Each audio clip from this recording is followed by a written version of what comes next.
एक मिनट रुक जाओ, रेडी होने दो। चलो ये कर लेते हैं, this could be a great intro.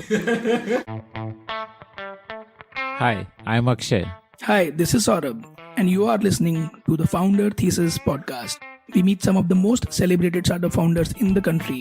And we want to learn how to build a unicorn. Hi Akshay, I'm Shauravi. I am the co-founder of Slurrp Farm along with my dear friend Meghana.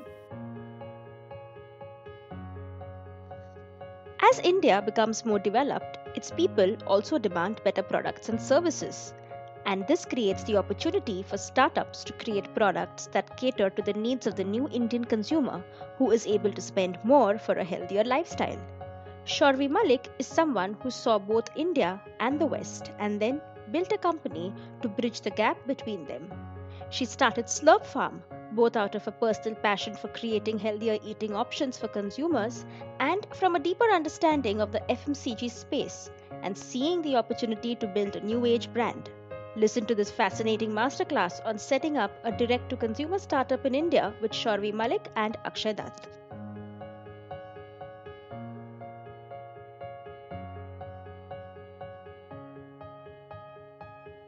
So, in Cambridge, what was like the plan? Like once you landed there, did you want to work in the UK only, or did you think that I'll go back to India and find a job, or like what happened then?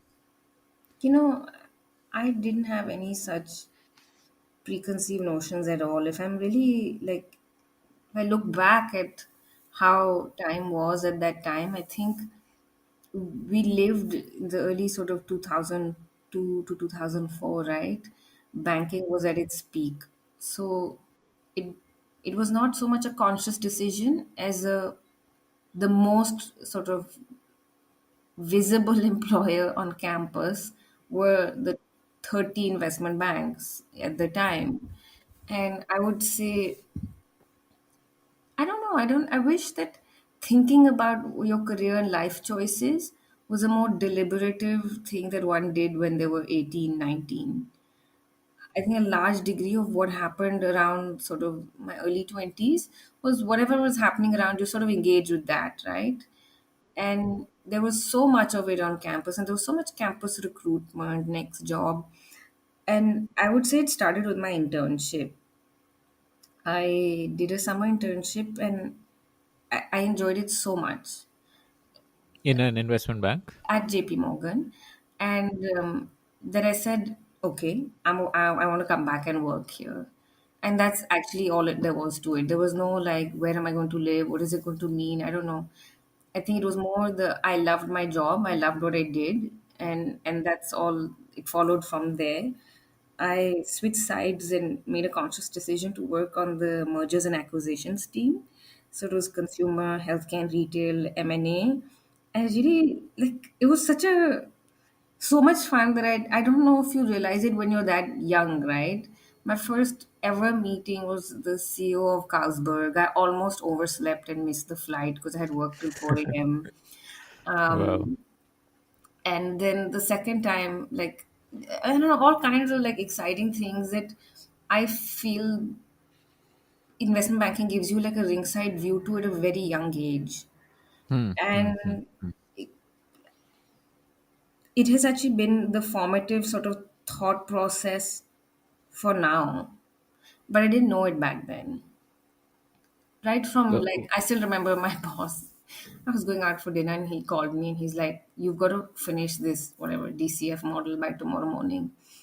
It was like first month into the job, and I was like, "I don't know how to build a DCF model." He's like, "You'll know by tomorrow morning." Like, oh, okay, shit. Like, yeah. okay. So I went back to office, found someone, who very kindly sat up with me all night and taught me what to do. And then next morning, I was like, here's my model. I have no idea what I did, but here's what it says. And so there was a lot of that. There was a lot of throwing Hmm. people into the deep end. And I think it made you sort of grow up and take charge of situations pretty soon.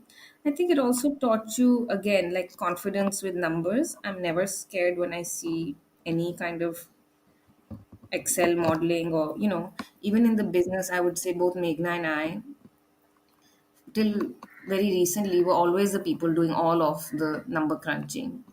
And I think it taught you that from, like, you fundamentally understand your business. So you met Meghna also in JP Morgan?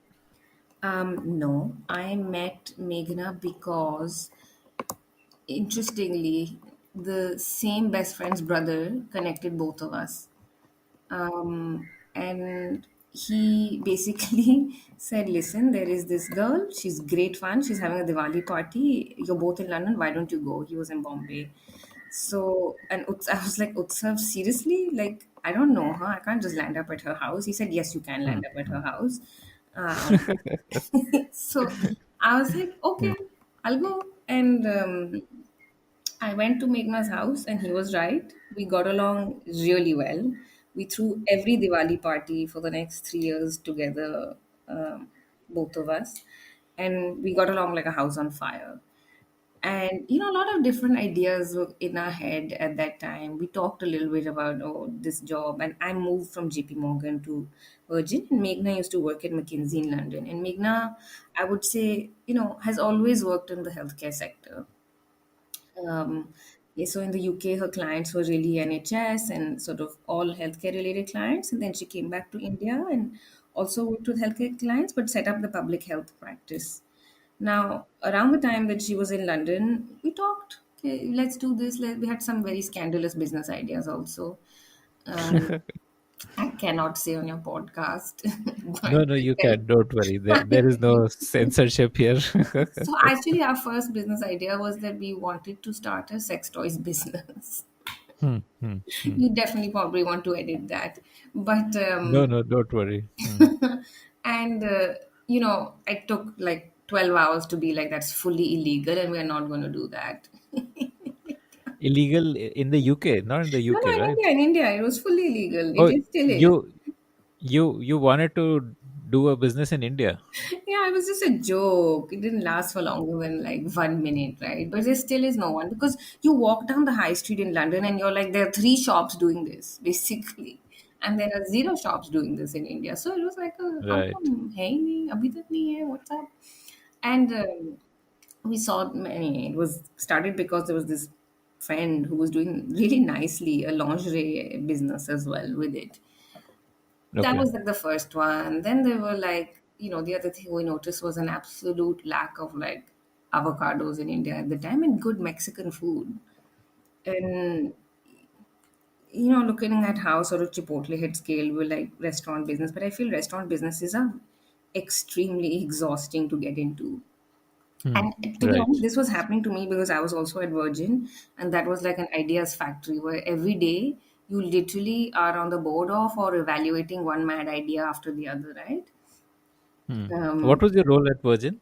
so I was a corporate finance manager, and I reported to the CEO and CFO, and it was the part of Virgin which basically managed all of Richard Branson's assets. Okay, so he essentially, it is his portfolio and managing his ownership. Um, in the company. So it was really sort of a nice place to be, right? Because there was everything from, he'd set up a business of seven bikers to get to the airport faster. That was called Virgin Limo Bike. Then there was like, Virgin, I don't know, one day he had an idea, he wanted to go to the bottom of the Mariana Trench, which is the deepest part of the ocean. The next day you were like, how does Virgin Galactic get financing? Then the project we spent a lot of time was on Northern Rock, where Virgin bought a British bank after the crisis. Um, Different things. Virgin basically owned a bunch of gyms in South Africa and in the UK called Virgin Active. So, I was on the board of a company called Virgin Gaming, which was a poker site that they had. So I think what it meant was just every day there was like a different business or a business model, and I saw different types of leadership, different teams. So never really far. And I can be honest, I think that what happened for me was that JP Morgan was like, everything had seven zeros, right? Virgin was a bit more real. There were not billions, but there were still hundreds of thousands and millions. And I was missing a little bit the like just starting from scratch and seeing things in a simpler realm and being able to affect change. It was also a time where you, in your career, you kind of have learned the sort of skills, early skill sets of doing stuff, and you're questioning yourself, saying, what impact am I actually having, right? Day by day. It's just like more zeros, more zeros. Sometimes I used to look at the Excel files and be like, or zeros, like you're multiplying rows and columns. And it really, genuinely, I'm paraphrasing now, but it got to that. And then I just felt I want to get my hands a bit dirtier. And that was the genesis of starting Slurp Farm, but I didn't realize quite how dirty or how difficult it was going to be. So essentially, like you were again something similar of what happened to you during your education, that the environment around you was all about startups and business ideas and setting up businesses, Not which yet. kind of Yeah. As in that whole the madness and frenzy around entrepreneurship startups had not started, but it was there in the company I was in, you know. I would say this whole like if you look at the arc of it, really the crisis has led to all this liquidity being available to startups and therefore, businesses being called entrepreneurship. That whole paradigm, almost cultural shift, right? how has the crisis led to it? How did the crisis lead to it? Okay, I'll give you. Yeah. You want a short version or long version? I'll tell you the uh, concise version of my theory of it. Right. Basically, the crisis led to.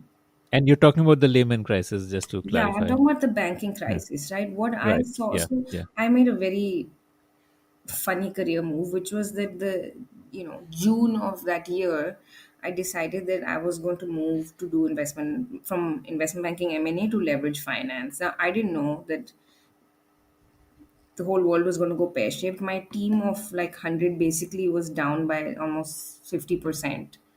And I had just moved to the team, but I survived being in the team as a new person. I'm also fairly junior, right? And I think it was great because I got to see the crisis from the leverage finance team. So when you understand debt and debt issuance, and really you almost, I always did consumer healthcare M&A where you're advising companies what to buy, right? Leverage finance was that, is your core business sustainable enough to take on this debt? So you really Okay. get into the fundamentals of different businesses across different sectors. And then what followed soon after was that the team got into restructuring and infrastructure financing. Now, why very quickly and loosely I feel the crisis has led to this capital implosion is that what all the developed economies, the EU, UK, and the US did was quantitative easing, right? By pumping Yeah. Yeah. putting lots of cash back into the economy. That money has eventually landed itself, it's not necessarily made its way down to the poorest person. It's basically landed in the hands of very wealthy individuals and institutions, all of Hmm. whom are now investing in the sort of startup arena, right? Chasing return. That's the short version. You can go into Okay. the details and nuance of it, but essentially, it all that helicopter money of QE is slowly now making its way back from startups to like getting 50% discount on Amazon is broadly what I see happening. And so in the end, the consumer wins. So that cash comes back into the economy. How long is this sort of trend sustainable? There's a lot of liquidity. What happens to Hmm. asset prices? So many interesting questions, but I think that it is possibly one of those unintended consequences. Okay. So, coming back to how the journey to Slurp Farm happened, like, so you were in Virgin where there were like businesses that were getting set up, and you were on the board of a lot of them and learning about different types of businesses, different colors and flavors and sizes, and so on. So how did that lead to Slurp Farm happening? Um, Around the same time, like I didn't have kids, and Meghna had just about like Nandita was, she was pregnant with Nandita, and a lot of our friends started asking us, saying, "Bring back food for my child." And I remember talking to Meghna and saying, "This makes no sense, right? Like, why are we doing this? India grows so much food. It didn't clock up.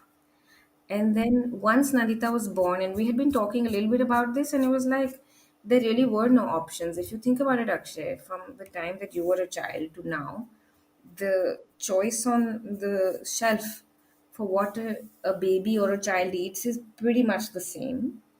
So there are two nuances to it. One is for the baby section, nothing has changed. Two is for the category sort of definition, right, of food for children, say under 10 years old. It is has been created in all developed countries and is slowly getting created in India. Our realization down the road, and we thought it would happen, it's now starting to happen in India, was that that shelf would get created. But on today's date, there is a dog food shelf at major retailers, but there's no children's food shelf yet. Hmm, And hmm, that's hmm, coming. So it is that categorization or depth of category has happened in personal care, in clothing, in education, in all other fronts. So it literally is just a move, right, towards a more developed economy, towards, as people have more disposable income and less time consuming more packaged food, looking for better alternatives within the packaged food space. So you could see that had played out in the UK and the EU. And actually, that's why is the idea that stuck, because it was very close to what Meghna was doing work wise. And she had by then moved back to India. And actually, she worked on the Bihar project, many different things. And she was like, I'm seeing these malnutrition statistics and they are really odd. And we read them so much, so we're a bit inured to them. But the fact that one in every three or four children in India is malnourished, not just because they are poor, but because they have either got, obesity, diabetes. So both ends of the spectrum is not okay. It's really not okay. And so it felt somewhere, I was telling you the whole theory of zeros thing, right? I was tired of seeing zeros. I also, and so did Meghna.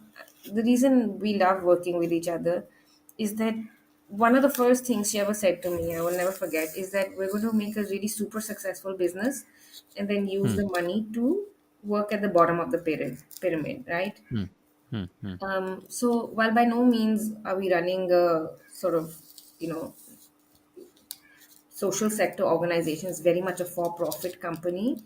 I think hmm. that it is incumbent on us to solve that larger problem eventually, because I now feel, I was telling Meghna, I have learned so much that it can really, really, really be deployed and be used to solve sort of greater nutrition challenges.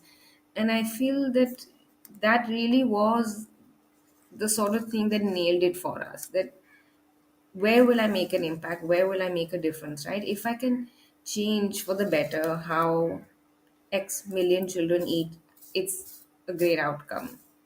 And we really, really need it right now. It's gotten out of control. Our children are eating way too much sugar. And I'll give you a simple anecdote. Like when I started, I asked my grandmother about what were their eating habits like. And amongst the things she said that is always embedded in my memory, right? She said, of course we ate dessert, but we ate it once or twice a week. And compare that to what's happening in our homes, or this almost sort of every day there's a dessert, every day there's sugar. I'm talking about sugar, but there's also refined flour, maida, you know trans fat in our food. It's just, in the last 40 years we have irreversibly changed how we eat, and it needs to change back. Did you have such a grand vision at that time when you were starting up, or was it like small steps which eventually led you to where you are today in terms of a grander vision? I think that, so when you say grand vision, do you mean wanting to affect Like, change? yeah, like a like a big picture approach and saying, okay, this is a problem, let's, in Yeah, India about always. millions of people. And Always. If you okay, go back to okay, what Meghna and I have written in 2015, it's stayed consistent. I think that the how became clearer. So okay, I'll tell you what that means, right? Like when we started, I had actually already had like the first, I wouldn't call it health crisis, right? But I would say health awakening. which was that I really at some point like started reading more about diet, and I was starting to many little things like I had a what do you call like pre-diabetes like that. All those Okay. indicators and markers from working too much and a life where you don't prioritize or think about your diet. And I started reading this writer called Michael Pollan, and then that led to like reading lots more. Really, I feel somewhere it's been a PhD of nutrition reading. But Okay. in that journey, what was very clear was that both two things. One is that the supermarket has a lot of options you shouldn't be eating at all. Hmm. So, for example, the first time I understood baby food was that because I started eating a lot of those kids' food pouches for breakfast because they're really super healthy. They don't have sugar in them. They have nothing additive, no preservative. If you're in a hurry, they're really, really easy. And they had oats and different fruits in the UK. It's a Okay. super quick meal, right? If you're really like that time pressed, lazy person who doesn't want to spend 15 minutes making oats. Um, that was the first thing, that the supermarket has a lot of options. The second thing was that the supermarket and companies have also solved for the problem, that packaging and advancements allow you to make products that are as good as what you eat at home, but the consumer is addicted to the wrong thing. So you have to both educate and provide a better alternative. So that I would say was pretty clear. I think the how became clearer over time because in the beginning we actually wanted to launch a vegetable and fruit puree product in India. Hmm. Okay. The So kind that you see in Western markets in the supermarket. yes, and there Hmm. were two really. This is why market research is so important. We had figured a way to make it in the UK. To be honest, we'd even found the machinery to say we'll come to India and bring that machinery to India. All of that, right, Akshay? And two things happened. One is the pound became very expensive against the rupee just that year in like 2014, 15. So you realize that you should actually fundamentally never start a business which is exposed to FX risk. That was one. The second thing was that we But said, your sorry? idea was just to buy the machine in the UK and get it to No. India, So right? in the Like that beginning, was a we were one time. before we got into manufacturing, our plan was to import, right? The Oh, first okay. Hmm. prototype and see if it works, Hmm. and then invest in the machinery. And you had already quit your job by the time you were going through So these I plans. had and Meghna had not. We were still thinking this through, but I had to be honest. Like in the UK, to make a prototype takes you 4 months. Like Hmm. right in Okay. India, it takes a lot longer sometimes. But it was like okay, done, finished, branding done. We can launch this product. But the consumer research was telling us really different things. One was that people didn't want fruit and veg purees; they only wanted them when they travel, which is not a Okay. big enough segment, right? You're making food for the 10 days a year that people are out, like that's not great. The second thing is that Indians, eat fresh food, which is better. So why are you habit changing? Really, the point of where the pain point really was and where there was absolute lack of representation, and this is something Meghna realized when she had her daughter, is that we're not eating all of the things that we grew up eating in our own home. So there are no millets in the cereals for children. And there are now, okay, but at that time there were none. There are no whole grains. Everything is highly refined, highly processed, and cereals make up 40% of your food, right? And so fruit and vegetable will be another sort of 30%. We were going after one bucket, but realized the need lay in the other, Okay. right?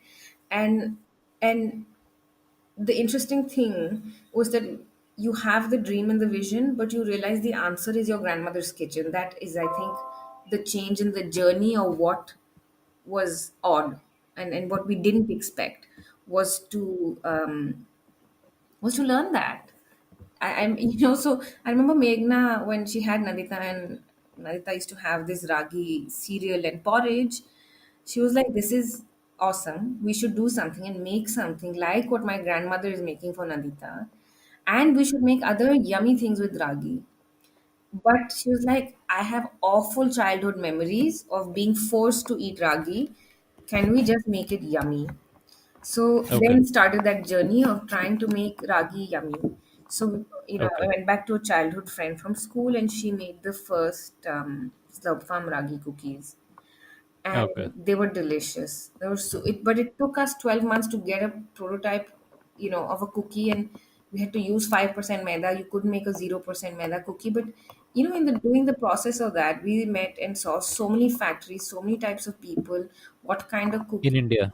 Yeah, drop machine, this machine, that machine. You actually, Hmm. to be honest, I cannot eat out in most spaces and places after seeing how food actually gets made. So I cannot eat cookies off the Okay. shelf anymore, and I don't like to eat at weddings and on those. So like there's certain things that you realize the back end of the food industry really needs an overhaul. So you like you quit your job and came to India and like sustained on your savings, or what was going on at this time? Like, So to be honest, both of I would say that Slurp Farm was the journey of both of our 20, savings of our sort of 20s and early 30s went into funding Slurp Farm at the start. Um, we definitely couldn't have done it without, you know, some savings, and also both our husbands didn't quit their jobs. So I moved to the UAE because my husband got a job here, and Meghna moved to okay. India because she was already working at McKinsey. And Hmm. we Hmm. started this. I would go back and forth to Delhi, which is where my parents are from. Hmm. And the whole sort of, I would say the first sort of 2 years, we were figuring it out, right? Because we had actually, we sort of, I quit with the prototype of that puree ready. I didn't expect it to not for the market research to show that. So it probably took us another year and a half to work through what the first product should actually be. And I'm glad we did that. At the time, it was extremely sort of painful. And actually, in 2016, I want to say the very first investor we did meet was Fireside, was Kaval, who saw the first serial, and he's like, this is great. And we were too young and we were not ready to take on any institution at that point. So we were like, why not? We're still okay right now. Like, we were still bootstrapping it, still getting the product right. I would say that sort of, I want to get the product right, has been this North Star in some way, I want to say. And I don't think we're still working on it. I feel like 25 products in, I'm really excited about this year because I feel like the best of product development is yet to come. And we remember one thing, neither Meghna nor I had any background in food manufacturing, nor anybody to guide us and tell us here's the shortcuts.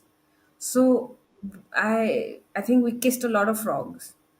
I cannot tell you the number of people we met who said, make a layer cake, make this kind of cookie, make, just basically make versions of the same old thing you see.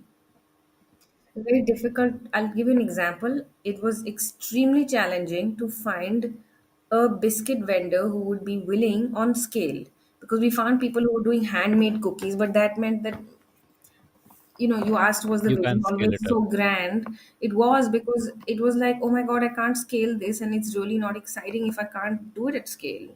Hmm. Like, Right. just don't Right. want to do it. So, Hmm. but then we went to the opposite end, right? We worked with someone who basically manufacturers is a manufacturer for all the large cookie brands. Okay. And we did it too early, I would say, in hindsight. It was a 180-foot oven. It basically made, 500 tons of cookies a day. So our Wow. production run was done in like an hour. And Hmm. it was not the most efficient way to start. You learn these things. So sometimes, actually, what happens is when you start with the mad vision, you Hmm. solve for the mad vision, and then you realize that, like, slow down, build your brand, and then Hmm. and then get to the mad vision. But like the manufacturer, how did he agree to take this bet in a way? Was it like purely a commercial transaction, or was there a certain amount of convincing which you needed to do? So the two manufacturers who worked with us, our first two manufacturers, I would say, were our first VCs. Hmm. In Okay. that, God bless them. They had no earthly commercial reason to work with us at the time. apart from like just a lot of tenacity and energy and conviction and convincing. And we found also in both cases someone who knew both manufacturers in common, went there, spoke, spent a lot of time in remote factories, both of them. And I would say in both instances, I would say two founders who also maybe just said, yeah, yeah, let's do this. It definitely was Okay. not for the money for either of them to start with. Right. I don't know. Like so many times, Akshay, and we were talking. People say, "Was it difficult being a woman entrepreneur?" All that, right? I don't think that anybody ever asked that question. So I feel, and I want to tell you this or other people this, that if you really just say, "I'm going to do this," and it'll come across in your meeting, right? And then you'll find somebody with the same energy and sort of kindred spirit. So the interesting thing is actually the first person that we worked with was in Jaipur, and it's a company called Down to Earth, which was one of the first organic food brands of India. And at the time, we wanted to be a 100% organic brand. And then we realized like the market demand is organic for some things, which is what we are, and it's not organic for all things. So when we worked with them, their process was all very handmade, and so we had to move sort of halfway in because we felt we couldn't scale that. But had a wonderful relationship, really, really fond of them. And the thing that really actually made my day is that the CEO of that company called Meghna after our last fundraise to say, he told us something that time. He said, ये जो है ना आपको पहली meeting पे I'll say it in English. No one will tell you all the answers on the first meeting.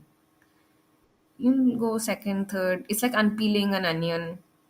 You won't learn all the knowledge on day one. You have to get there slowly, slowly, slowly. And at the end, you'll know all the answers. And he was right. But it was great because he called her to say, and this is 6 years on, like that, wow, yay, I'm happy for you.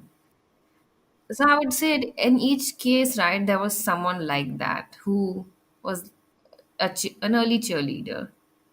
Hmm. Hmm. Hmm.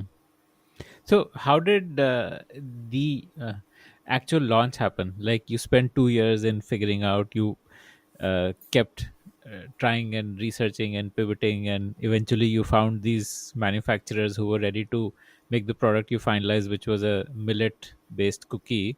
So, from there, tell me about how, like, the commercial part of Slurp Farm started, in terms of commercializing this product and taking it out to the market and uh, you know Yeah, I'd love to talk to you about that. So, firstly, I'll tell you two things. One is about the launch, and then the second is about thinking through go to market strategies, right?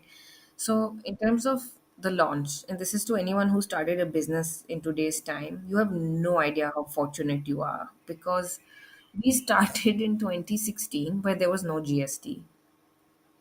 So, of course, there were three amazing things that happened around that 2016-17 time, which were good for small new businesses like ours. One was GST itself happened, but before that, there was Amazon and Big Basket were really picking up. And the third thing that then helped us was demonetization. Okay, and I'll talk through all three of them. So, our first sort of portals of launch were stores in Delhi. And remember that so as a company we are registered in Delhi. So we were selling in stores in Delhi, and it was even challenging at that point to sell in a store in Noida or Gurgaon because you have to get a C form to cross the border if you wanted to do your business legitimately, right? So forget going to Bombay to go to Gurgaon, right? And then we also did online. So we launched on Amazon and Big Basket, and Amazon had just started grocery, and that was really, really exciting. And I still remember the first time Meghna's grandmother packed all the boxes. She and I drove to the warehouse to deposit our boxes, and you were watching every single sale. And then I was like, my own father is buying the first 10 cookies. Can he stop? All that. So it's really funny. Because that was how Yeah, Slurp Farm uh-huh. started. We were in a lot of retail stores in Delhi. So, you'd hear and it was word of mouth. And I think it really started to pick up when it went beyond people who buy a product, right? That's when Hmm. you Right. Right. moved to the Hmm. next realm. We went to a lot of schools. We did a Hmm. lot of sampling at play areas in schools and events and fairs and pop ups and what have you. Then came GST, which was a game changer. Really, like, it just made it possible for young companies to trade in India as if it is one country and removed all these barriers to, like, big companies were set up, right? And they had warehouses and they had these CNF agents in every state. So they were set up with the understanding of how to navigate that. And we were just getting to it, and it just all fell apart. So between Amazon and this entire sort of overhaul, basically you could reach a consumer in any part of India from the time that you launch. It's inconceivable now that it was anything but it was not the case, Hmm. right? Hmm. Hmm. And Hmm. that's why Hmm. I would say our early DNA was like, हमें तो offline build करना है. We have to go the store route, Well, and you not had no choice at that time. we had no choice. And I would say that was the wrong choice and the wrong DNA. But we were just saying, okay, want to scale, have to. And even now, you can't grow unless you grow in the store network, okay? But you Hmm. have an Yeah, I mean alternative that's point how to I grow. also discovered Slurp Farm. Like the Yeah, first time I saw it was in a store only, cool. I didn't know that. Where? Noida. Okay, I'm happy something worked. But I mean, I fundamentally believe in the end, we will have to be offline focused. Okay, that's where you get volume. And people still, I enjoy going to the store to shop. So that's not going away. It's just that COVID, I mean, has added another dimension. And anyway, so later in 2016, 17, right, with demonetization, it basically really made it a level playing field because there was no more, and we actually used to have the ulta problem, right? People used to be like, give us cash. And we'd be like, oh man, we have to go to the bank and remove cash from the bank. Like, so, how do I do that? That was always a pain. I have not had to deal with that at all since. And that's it, for newer age businesses, it's made the ease of doing business go up to what it should be and is in other parts of the world.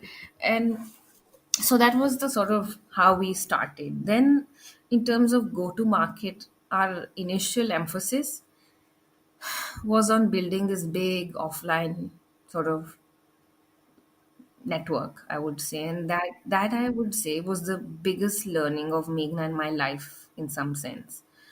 Because the thing that people don't say, right? You come from these very corporate jobs, McKinsey, JP Morgan, all that. And then you have to go and build a sales force which is motivated entirely differently to anything you have been exposed to or used to. Hmm. Right. Hmm. And we started in Delhi, then we tried to do in Bangalore and Bombay. I even moved to Bangalore for 6 months to try to set up an offline sales force there. And I just, you know, if I were to be honest, I failed at it Okay. on a grand scale. I had no understanding of how to do this, but I did visit 200 stores all over Bangalore. That was Wow. probably the one positive point. I got to spend time with my mother, who was also there for that duration of time. So it was nice, but I would say that there was a very challenging 18-month period of the time, journey of Slurp Farm where we tried to grow offline, and it sucks cash. And the issue is that no one pays you cash, Okay. no one pays you back. I would sometimes used to tell Meghna, this is ridiculous. And, my husband used to laugh at me because he'd be like, your Sundays, you're only calling people to be like, आपको मुझे 5,000 रुपए वापस देने हैं. That was my Sunday. And Huh. we would literally be sending someone once, twice, thrice. So the cost of getting your money back was probably equivalent to what that person was paying you. And I think that until, COVID has made things so much clearer. But having said that, what trying to build offline taught us is A, how the system works. So, when we go back to it, we will understand it. B, I think it taught, we did a lot of offline events. So we used to have a calendar across. We basically went and hired an offline events team And we never outsourced this to third parties because you felt it is always best in house. And literally, I think we had some of the most amazing mums of India, all of whom called us up and said, I really believe in what you're doing. I want to join Wow. you. So our events team in Bangalore had Sakshi, and in Bombay we had Shraddha, who also heads online business, but would do events. And in Delhi it was the whole team. There was Vaishali and Pankhuri and the rest of the whole office. And I would say that at one point we were doing 4 to 5 events a week, and by that I mean all these children's events or mommy pop-ups. I don't know if you're ever into that world, but they're incredibly powerful sources of discovery of brands. Okay. I've never attended one of these type of events. If I'm really honest, I don't think I would have but for Slurp Farm. And Huh, but it okay. is incredible because people when they have young children want to find ways to buy products, and it's lots of these events exist. And we Okay. found out and we did them. These And are like slightly more like for well-to-do audience, or is it like a mela in a park type of a thing, or is it a they're event both in a ends. mall? So you'll have the more Okay. high-end ones, which are Hmm. often in hotels. Then you'll have the more mass ones, which will be in an entertainment space or a big wide open park or open to Hmm. everybody. Hmm. Then Hmm. you Hmm. have those that are in a mall, and Hmm. I really miss them because I was counting with Meghna, both she and I used to do 30, 40 a year, and I have done them in Hmm. Hyderabad, in Chennai, in Kochi, in Bangalore, in Delhi, in Bombay, because they're the best way for you to keep speaking to your consumer, right? To understand what are they saying, how do they buy, what gets So through to them. you'd be like giving out samples of your cookies and Yeah, like selling at a telling stall, people, selling at a stall. okay, and also directing them like buy this from Amazon or something like Yeah, that. Or correct, correct. okay, and Um, at the same time you would get feedback and yeah, like understand what are their needs and things like that. correct. And it's such a nice direct way of doing it, right? Like people, you're standing there, and no one cares like whether you're the mom who started the company or not. They'll just tell you what they think, and it's the most honest, amazing feedback. Hmm. Right. Um, Right. Hmm. so we did a lot of that. We did a lot of store selling. We did a lot of feedback getting. It made us change our products a lot. We, kept refining the product, and I think along the way. We wanted to do a website, so we did. We launched our own website, and I must say it took us, I don't know, like close to 14 months to get a website up. That's how little Meghna and I understood digital when we started. Hmm. Hmm. Hmm. um But why 14 months? I mean, like, you could have got a vendor to give you something in a couple of weeks. I think that you learn right along the way many things. Learn many things. I'm just going to put it down to that. So I would say that you also learn, like, I mean, you could today, I can tell you I can make you a cookie product in 2 months. I can make your website now in 2 months, but that was not the case then. So I think Hmm. everything Okay. takes its journey. You maybe sometimes identify the wrong vendor, right? Who themselves doesn't know how to build Ah, a website. right. So all of that happened. And I think what at the end of it, right, we were sort of COVID was a pivotal point. If I jumped the story a little bit, in that our first fundraise was a very much friends and family fundraise. Um, Which year was that first fundraise? 2018. Okay. It was actually a really fun moment in itself. Every single person had either called us off the back of an envelope, sorry, the sort of the packaging, right? Packaging. Wow. Hmm. Literally, two people called the consumer helpline, or there were Okay. people who were friends or family and loved the product and had said, "When you raise, please call me." So and I was pregnant, 6 months pregnant during my fundraise. It never came up. It closed in 2 months. It was a very not a lot of like conversation kind of fundraise, and it really to us was like the sort of gave us the ability to experiment at offline Hmm. Hmm. in that Okay. time, right? Okay. Okay. Hmm. and then sort of get that website up, never realize how important it would be, because I still feel that the e-commerce portals are a very important part of food, especially. And that's because you might go to a website to buy clothes, but your food you still buy as part of your bigger basket. So you might do it for your child when they're very young, but over time, basically, खाने के time पे हम, like, you buy, do all your shopping in one go. You don't always take the time. I'd go buy my sort of running trainers maybe on a D2C website. So the jury's still out there, right? And I feel like the world is going to move to digital, and we have to engage with all platforms of digital. But what happened in the first 3 months? COVID hit, and you know, we had nothing and no one who was willing to place an order with us in those first 3 months. Maybe many people have said this to you in the course of your podcasts. I don't know what your experience has been with others, but March, April was very scary times. Okay. No, so I've spoken to people from other categories, like P-Safe, for example, saw a spurt in orders, but then their product is different, So So we saw a massive spurt in orders after the lockdown ended. okay. So Initially, there was a fear of contamination, so people were afraid to order anything from outside at all, I guess.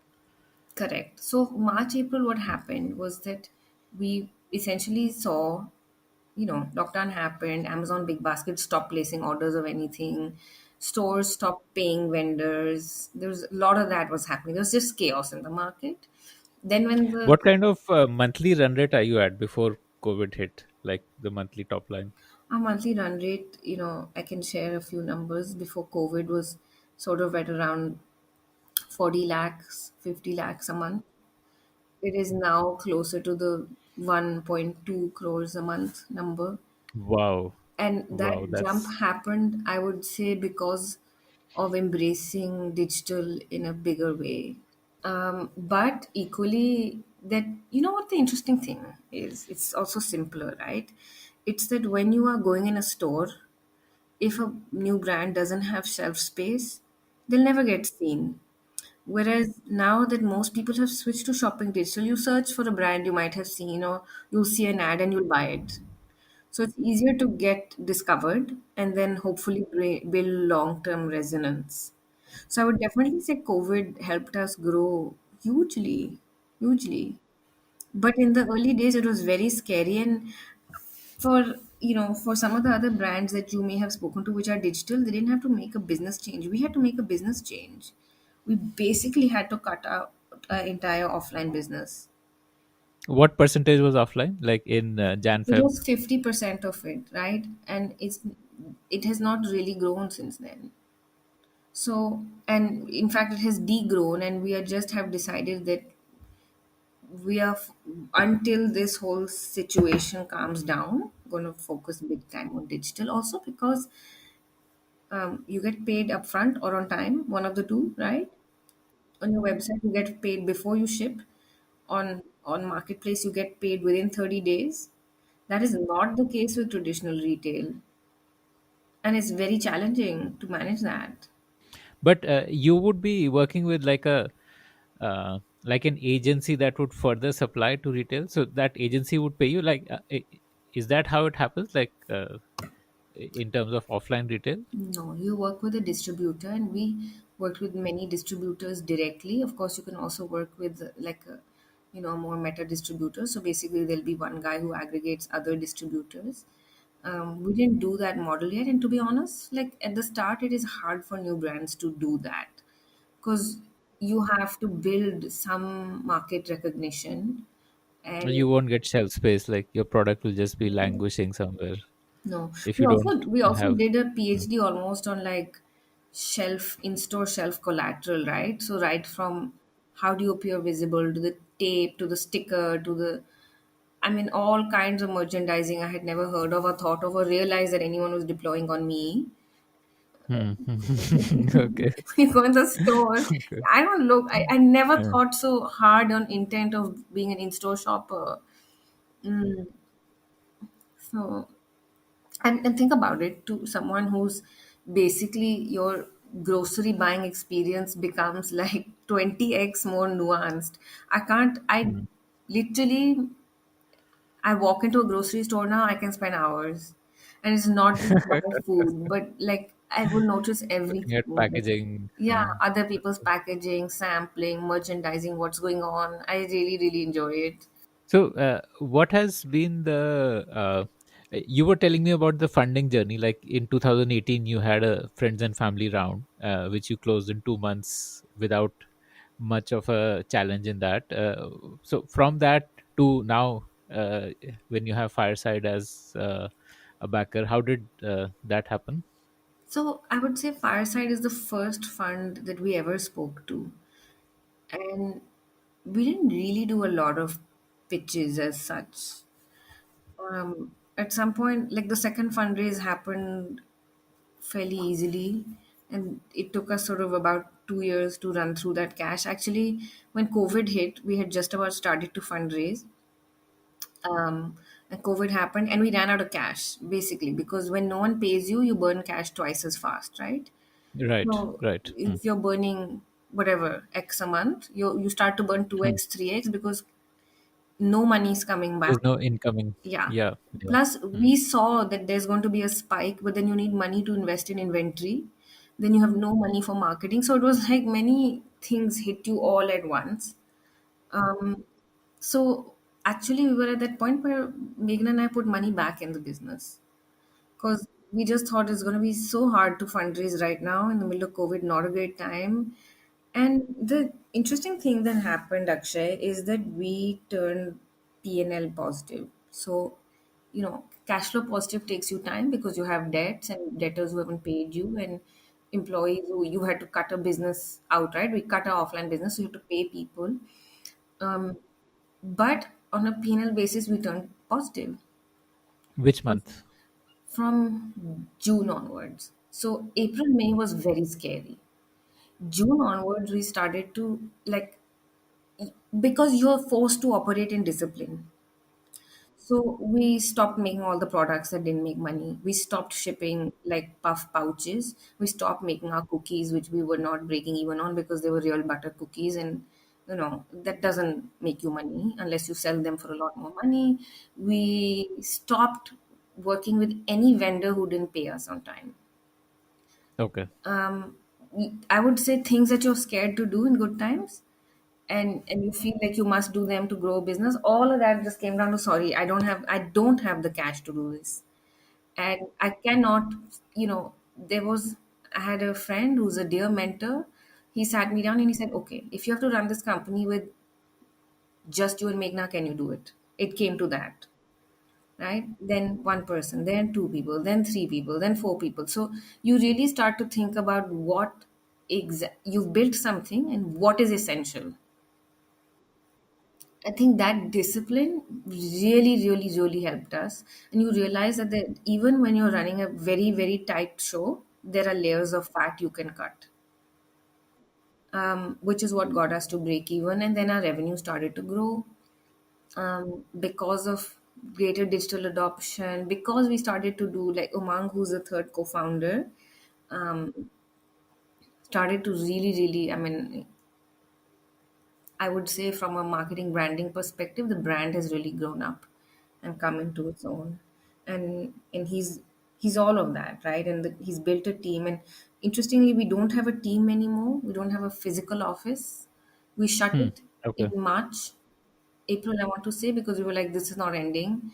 And Yeah. he Right. has moved to Goa from Delhi, Wow. and now I would say the most number of people working in an office at Slurrp Farm are in Goa. Hmm. So Okay. I keep joking and telling him that if I had known that the place where you live would become so important to the Yeah. company, Yeah. I would have asked you to not live in such a remote village because you walk out of his house and there is a gaon outside, and that's where the office is because he's rented another apartment in the same building, which is the Slurp Farm office. Um, but that's what COVID has meant. Everybody is remote, and completely different company. I'm very sorry, but in the like enjoying our conversation, I've forgotten what you asked me. I suspect you have too. The funding. So you told me you became PNL positive, and Yeah, okay, sorry. So you. in the middle of that, Uh, Meghna got a message from Fireside. And I will tell you something funny about Meghna, which she will kill me for saying. But she basically is like, if someone like who's the analyst on the team at a fund messages me, I don't respond because she's like, मेरे पास इतना time नहीं है, I don't see my kids, right? So she's like, I don't have time to spend with my daughter. You don't have time to spend with your kids. So if a very young child is messaging me, I'll just not want to reply. yeah, So okay. so it was a very young child and she didn't reply. Huh. This is amazing. So then someone more grown up called her and she took the call. And it was a great conversation. But I used to laugh at her, but I have realized one thing. Hmm, She's right because you need to conserve your energy, right? You can hmm, waste a hmm, lot hmm, of time. We don't waste that much energy on fundraising conversations. And hmm, I would say maybe that changes as you grow business. hmm. But that was it. We had a conversation. We had met 4 years ago. So it was really nice. It was, even from the fireside end, they said, this is the first time we're funding without doing a in-person meeting. Wow. But we had met many times in 2016. Hmm, hmm, hmm. And it's really nice. It feels almost, I was telling Meghna, maybe sometimes, you're meant to do something and the timing is just off. So this was like an inbound uh, inquiry of funding, which is pretty amazing, and especially given that it was probably amongst the toughest times for most startups. Yeah, but if you look back at 2020 in hindsight, right, any brand that was sort of able to grow in that Make the time shift to digital. did so. It was also a good time. So it was a very tough year and it ended on a good note. And we're very excited about 2021 because on the one hand, it's really nice to have an institution which really just gets the market.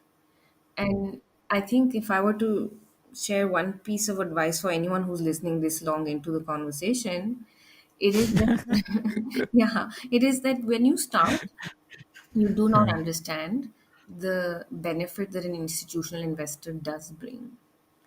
And a lot of that, depending, hoping you have to make the right choice of person and team and vision, and it has to match. It really has to match. Fundamentally, it has to match. But when it does, it's great because you now have another partner sounding board for all of your sort of thinking and vision for growing. It's great. And I would say we've been really lucky because a lot of our early investors were like that. As in, they were bringing in more than just money. Yes, and we took people who, to be honest, we could have done a far bigger fundraise even then. And people wanted to give more money, but we wanted people's intellect over money. So every person contributed something. I'm There's 13 people, so I can't do justice to all of them. I don't want to say, go individually, but like there are people who have given us time by being in the office for days on end and sitting with the team and thinking through org structure and really pulling their weight behind that. I would say there were others who are founders themselves who, whenever I need help choosing like an agency or thinking through something creative and marketing related, have been great. There are people who, one of them, when I was in London, spent a lot of time talking to me. Just this was in sort of 2017, 2018, saying go digital now, now, now, now, all the time, right? Okay. And was like, have you seen Bonobo? Have you seen Bobby Parker? And I was like, I have no idea what that is. And this, they're all US Hmm, businesses. So hmm, hmm, hmm. didn't really, really live in that San Francisco vibe either. So that was really useful.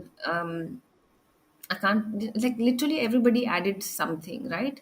Right from someone who helped us with logistics to someone who helped us think through other fundraising conversations to people who read pitch decks and pitch books. I think that it's at the end of it, it's been a very nice sort of, you have that first round, which is like your friends and family that you can always cry on their Hmm, shoulders amid. And hmm, then hmm, hmm.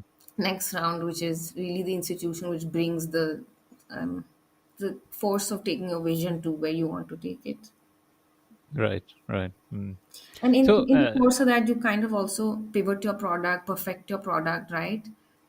hmm, Um, hmm. that's also important. That's also important because your first day product is not all like it needs a lot of help, and you're not willing to see that as an entrepreneur sometimes. Which is what I want to ask you next about the product journey. Like you started with cookies. Tell us about the journey from cookies to what all you do today. So, I was making a matrix of things like learning journeys. So, I would definitely say cookies and offline was in the why did you do that box. Okay, okay, Um, okay. and I remember thinking Why is that? because Like, the cookies were hmm. never unit positive. Oh, okay. Hmm. And that's because of the scale of manufacturing, actually. Like, if we were to run the full day of the factory, we would have made money, but we were not able to scale to that run size. So essentially, it's a demand issue then. There was not like a Yeah, large enough but no demand one can to. generate 400 tons of demand on day one. So maybe in like 2 years' time, I should go back to that. But it was like thoda aage sochna because you want to make a, I think what happens very honestly is there was Meghna and Shauravi thinking everything at scale, right? The advice you give your client is think at this like mad scale. So then you Hmm. start to apply You the had same the JP logic. Morgan mindset, Yeah, but it basically. doesn't work because you're like sending your client an NDA on day one, and this is India, so they're laughing at you, saying, "What's wrong with you?" Or you're like making these long, long agreements, and they're like, "We don't sign agreements." So there was a lot of that. We made like QC manuals, so much stuff, right? And we were always trying to think, "Oh my God, you're going to get to like this." If you don't change a nutrition outcome for a large enough number of people, it just isn't exciting for both of us. So, in terms of the product journey, we started with the cereals actually, but we added the cookies because we felt, remember, we were thinking offline, that you would never be able to sample your product if you didn't have something that a customer can taste. Hmm. So, Right. when you're sitting in the store, I can't just put the cereal on the shelf and then not be like, hey, I Huh, also have a cookie, try it. right. It's Got difficult to it. make a cereal and give it to a consumer. And even at an event, you get talking because someone tries your cookie. And it was a really yummy cookie. It was on AirAsia. We put it on a bunch of different sort of hotels and airlines. So even adults loved it. And then we sort of grew in that whole cereal space. So we had three to start with. Today we have almost 12. Really want to expand that space. I think the other thing we realized, because I didn't have any kids when we started, and now I have two. And I would say all of the repertoire of things that I fed my kids for breakfast, or Nandita, which is Meghna's daughter, was fed for breakfast, have made it to the list of things that Slurp Farm makes. So, nut powder, which is like there are three nuts and we put saffron in it, and it's something that our kids were given with their cereal is a product we make, and it's really, really, really. We try to do the best quality version of it, right? Or we sell a jaggery, which is what I prefer to use even for having chai at home, and it's a Right. really nice jaggery. So it sells really well because once people buy it, they know it's hard to find that. Okay. We make sprouted ragi because that was Hmm. not one of the things. We just make sprouted ragi by itself because it's such an amazing thing for children to eat. And again, in our house, we eat it even rotis made with that. So, as in like a sprouted ragi powder, which can be used for anything, like a atta, Yeah, basically. it can be used for atta or cereal, both.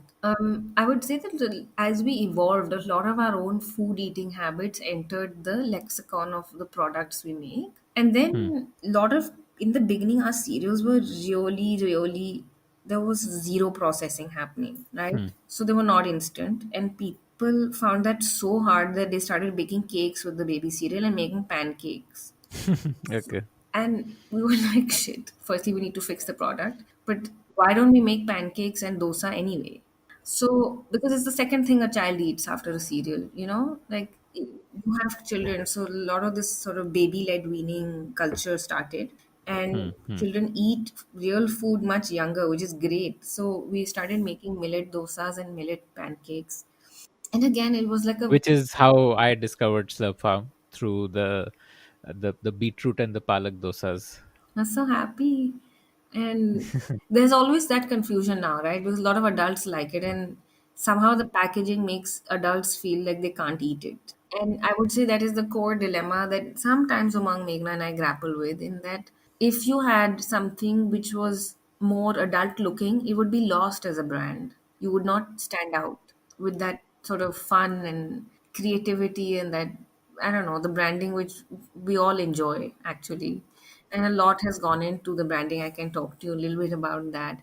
Um, Adults can eat it, but kids love it. And I actually think that the reason we have stuck with the child space is that people make habit change with their children first, and children are always the first starting point, right? Like no firecrackers started with children, or even so many Right. environmental concerns, they start with children. And this return to eating healthy is going to start with our kids. And I actually think after return to eating healthy, it'll be like stop using your mobile device will start with our kids. So they, Probably things like privacy, yeah, all that stuff. Yeah, yeah, absolutely. yeah, but more so, even my child already tells me, "Mommy, get off your phone." Like, Yeah, yeah. so they really get it as kids. And I feel if I say one thing, and I was telling my mom the other day, when I was growing up and you were growing up, there was no conception that this is too much sugar. We didn't correlate. So, like, I used to love to go to Bangalore for summer holidays because the bread there was sweeter. Now, I didn't Okay. think that the bread is sweeter because someone's putting sugar in it. I just thought milky bread. Like, you just didn't make that simple correlation. Why is the bread tastier? And it's not good for you because it's tastier. It just is tastier. So it was like eating cake broadly. Hmm. And I don't know if you know what I mean, but in Bangalore, the bread is like smaller and tastes very different to the way like a modern bread of Delhi will taste. Okay. No, I'm not aware. I have not Yeah, I mean, something like sampled. someone who spent a Uh, bit of time understands this distinction. But we hmm. were given nimbu pani with like 4 or 5 teaspoons of sugar, as much tang as you want. So we ate a very healthy diet of fruit and vegetable, but there was no control on the aspect of sugar because no one understood it. And dialing that back has to start with these kids. They just have to eat less of it. So we moved from doing cereals to pancake and dosa. Then we also made these puff snacks. And then again, every point as our kids grew older, we could see the need. We started making different products, right? And we were at a holiday in Coorg, and my son was like, "Mummy, can I have chocos? I've never had them in my life." And he would Okay. never allow me. So I was like, Yeah, I felt really yeah, bad. And I said yes. And yeah, then Meghna and I got talking after that. And I said, listen, we should make something that is a better version. Then we started getting into a lot of superfoods that we felt children should eat, and we eat at home a lot. So right from a chia seed to eating this nut powder and the jaggery and the sprouted ragi, and to eating like an oat powder, brown rice powder, which you can use in different ways in your food. Then during COVID, our kids were baking a lot. So I was like, Megha, let's make some nice cake mixes because kids are sitting at home, and I would be, working, and literally next door in the kitchen, like a very unhealthy cake was getting baked every day. That started. Next, we're going to actually get into doing a lot of the core sort of millet itself and some flours. So like atta, yeah, basically, you're saying if you like want to do atta, you want to make a pizza base or whatever you want to do with it, or you want to whatever, you can go from atta to making a cake to anything with it. And Mhm. it's Like especially Kosh. I think I've seen Kosh as a brand which has that kind of those different kinds of attas. I have not seen that particular brand, but there Acha. are many people doing it. I think it's a Big Bazaar brand or something. I only see it in Big Bazaar stores. Okay, I'm going to check it out after. But it's, so that's sort of been the evolution of the product journey. Hmm. And it's really trying to address a child under 10 in every possible thing. We're also going to do a really awesome a drink, which we had made about 3 years ago, I want to say. Okay. And we always felt we are not going to launch this because how many, that's a very defined space. But I feel Hmm. now people have the awareness post COVID to engage with an immunity drink or a daily milk mixin. Really, it's a milk mixin. Mhm. Okay. So So it's like a Bonvita substitute. yes, Yeah, lots of fun ideas of what's coming next. What about a Maggie substitute? And this is me as a parent making a demand. My Yeah, kid but you're loves so Maggie. spot on. You're so spot on. It's there. Again, I'm going to send you after this really nice chat I've had with you. We had done the branding for like a fun range of millet noodles. I would Hmm. say that we need to find a stable manufacturer of that product, and it has to be up to scratch. Wow, I'm looking forward to that. Yeah, me too, That's like, actually. It's like that hmm. one thing, no? It doesn't ever, there's nothing like a bowl of noodles on a duff day. Yeah, yeah, yeah. Hmm. So, tell me about Umang. We didn't talk about how he became a co-founder. So Umang has always been a co-founder. We keep joking saying two mothers and a brother doesn't sound cool on the pack, so it says two mothers. Um, Okay. He's your brother? no, he's my best friend. To his, displeasure, since we were 4 or 5 years old, we've known each other. We went to school together. I've probably terrorized him much of my school years, and when we started this, I called him and said, "Come on, let's do it." And I think he didn't know what he was getting into, is my sense. So he said yes. What was he doing before he joined you? Then. He's a graphic designer and a Hmm. video artist by training. I always get Okay. describing what he does wrong, so he's always Hmm. cringing. Um, Hmm. he used to, work in a graphic design firm started by his father. At the age of 30, 31, 32, all of us sort of quit our jobs, him included, because he said, I never want to manage people again. Like, I just want to, Okay. yeah. So Yeah. was very clear that I don't want to do that. And at some part of him also wanted to be a full-time artist, and now he has really gotten into Ayurveda and studying the Vedas. So I am being sent a lot of material to read. But I would say Umang is the soul of Slurp Farm. Hmm. Hmm. Always has been. And He's the creative mind behind the packaging design and yes, all the characters on the design. yeah, yeah. And Hmm. he sort of, the brand looks the way it does because of him. He also does all of the communication, um, visual communication of the brand is all him. If I had $1 for every time someone asked me for his number, I would be very rich. Literally, he would be like, "What is your Hmm. packaging? Which Hmm. company can I call them?" And from all ages and stages, and people have asked me this, and they don't sometimes believe me when I'm like, he doesn't do this as a job.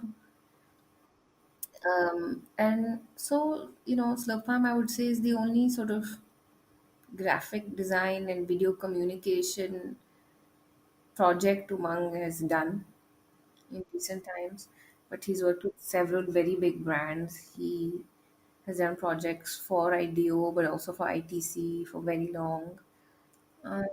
He's just, and I can't say because he's my oldest friend, but I think he's a genius.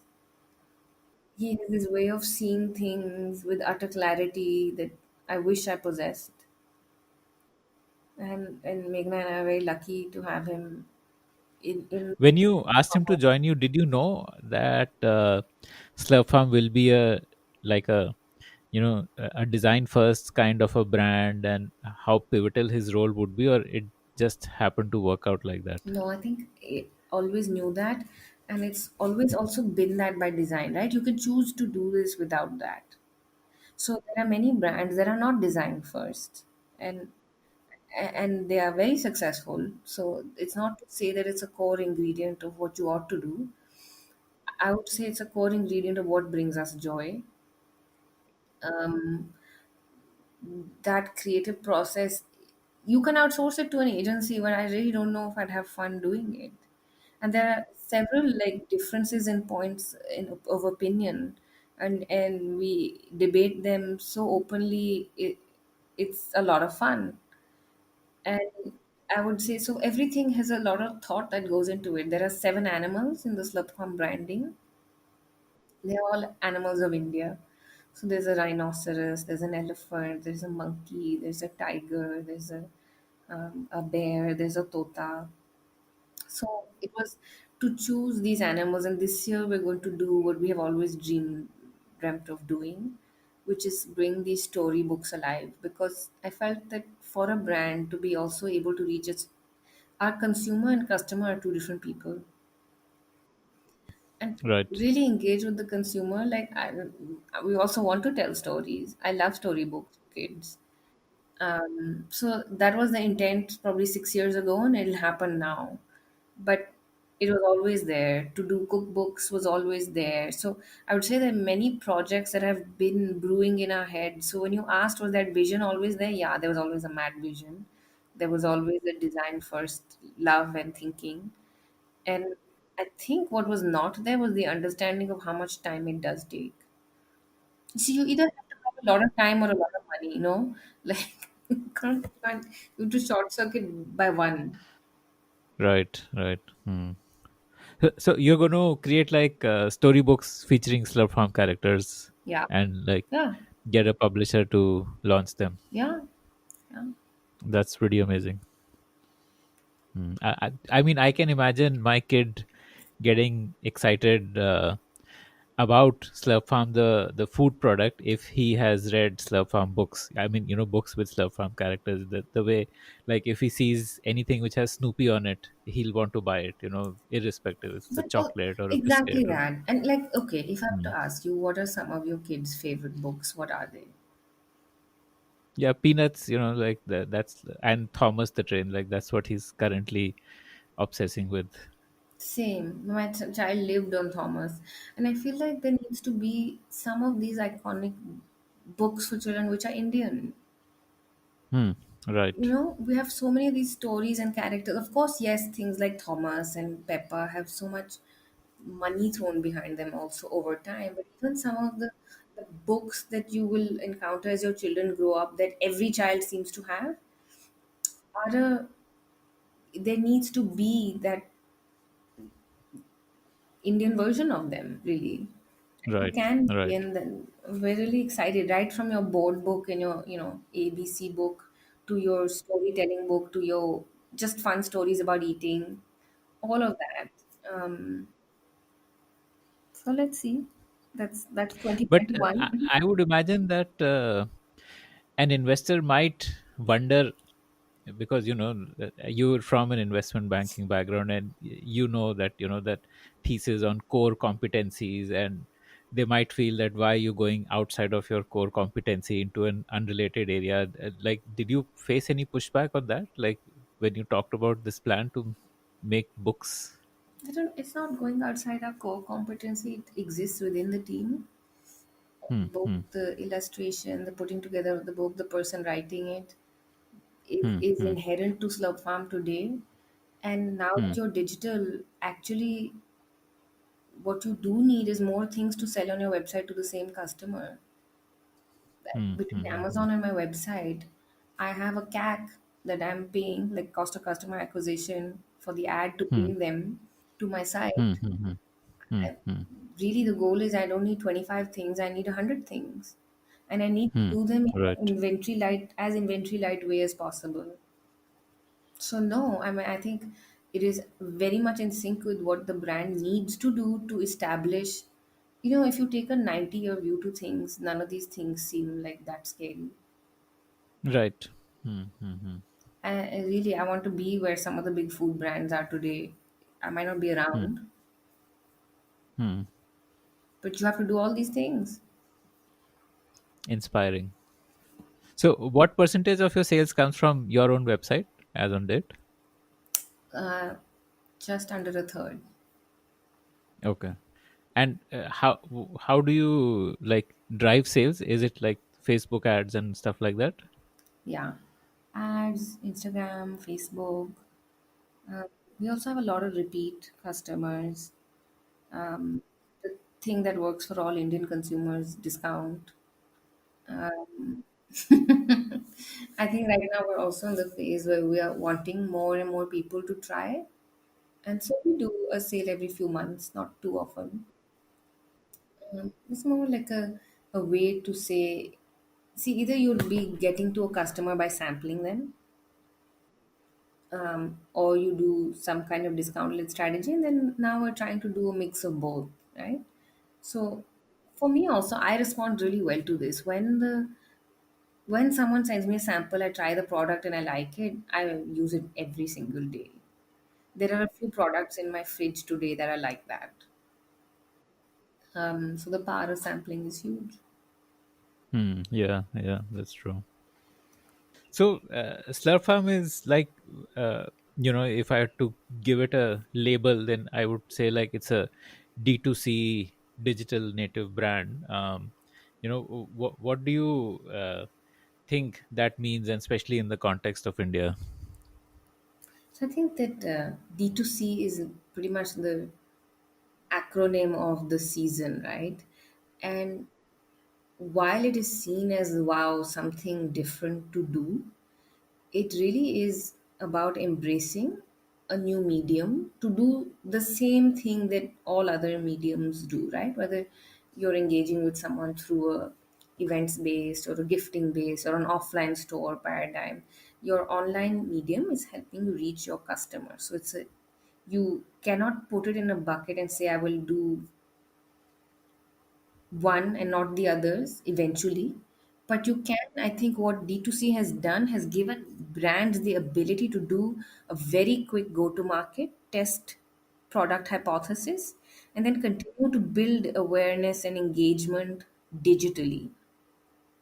And this is by the very fact that the infrastructure around this whole space.